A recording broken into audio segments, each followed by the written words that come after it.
All right, let's unpack this. We're doing a unique deep dive today into what seems simple but is actually pretty detailed. A company's Feel the Steel 2025 project. Right. Basically, it's this big fleet audit, getting hands-on, inventorying all vehicles, all equipment, and there's some very specific picture requirements involved. Yeah. Our source here is their internal fleet asset inventory guide, which lays it all out. What's interesting is how it tackles something, well, fundamental like inventory. Mm-hmm.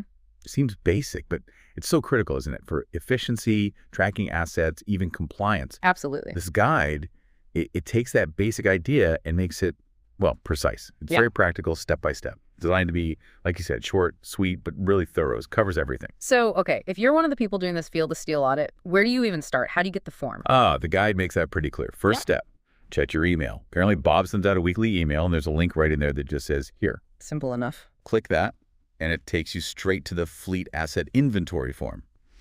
Might need an email sign-in, if you're not already logged in, but it's meant to be quick. Okay, good. So you click the link, you're looking at the form. What hits you first? What are those absolutely essential fields? Right. The first 5 are mandatory. No skipping these. Okay. It asks for your name, naturally.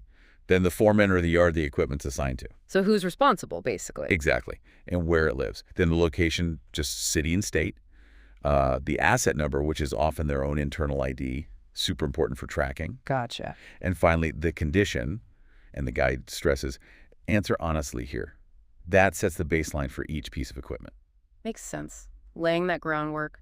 So after those first 5, what's the next big step? Does it just keep going linearly? Well, this is where it gets a bit clever. Question 6 is key. It asks for the equipment type. Ah, okay. Is it on-road, like a truck? Off-road, like maybe a backhoe?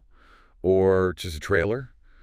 And depending on what you pick. The form changes. Exactly. It branches. The questions you get next are tailored to that specific type. It's efficient.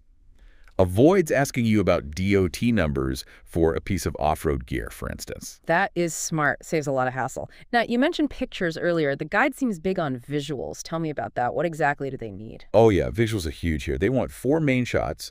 Front, right side, that's passenger side.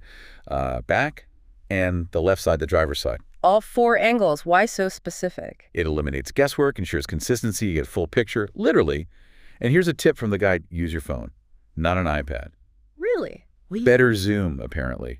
Wider angle, better quality for these kinds of shots. Interesting detail. Okay, so 4 angles. What about identification photos? What's the absolute must-have? The VIN. A picture of the vehicle identification number is mandatory, non-negotiable. And where do you usually find that? The guide gives a hierarchy. Best spot. Driver's side door or door jamb. Check there first. If not, look on the dashboard, visible through the windshield. And if you really can't find it in those spots, last resort, you can use the registration document, take a picture of the VIN there. A clear process. Definitely. Cuts down on searching time. And besides the VIN, if the vehicle has them and they're readable, you also need pics of the DOT sticker, the IFTS sticker, and the state inspection sticker. All the regulatory stuff. Right, the compliance details. Now, what about that off-road equipment category? You said the form changes. What's unique there? Good question. For off-road, you specifically need to add the equipment hours. And take a picture of the hour meter. Okay, makes sense for utilization tracking. Yep. But notice, no DOT picture required. Right. Because it's off-road. Right.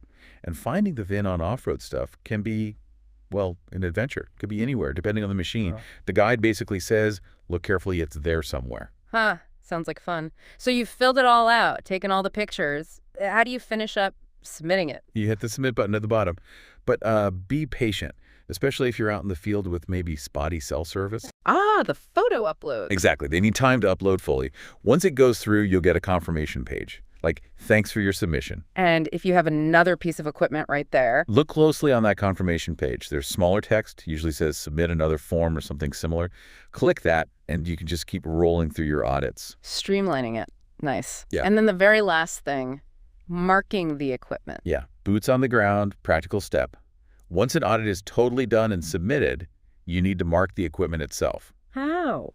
Ideally, use one of the provided stickers. Place it right near the VIN plate or the existing VIN sticker. And if you run out of stickers? The guide has a backup plan. Grab a Sharpie, draw a small star right next to the VIN. Simple, clear. So everyone knows this one's done. Precisely. Prevents missing stuff or doing the same machine twice.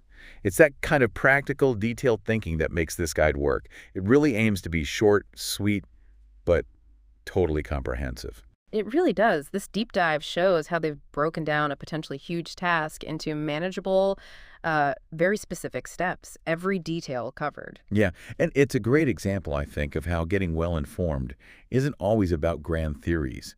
Sometimes it's about digging into the nitty-gritty, the practical steps, even the quirky ones, of how something actually works. Mm. It really makes you wonder, doesn't it? What other maybe mundane-seeming processes in your own world have these fascinating layers of detail once you feel the steel of the operation? That's a great thought to leave things on. That wraps up this deep dive.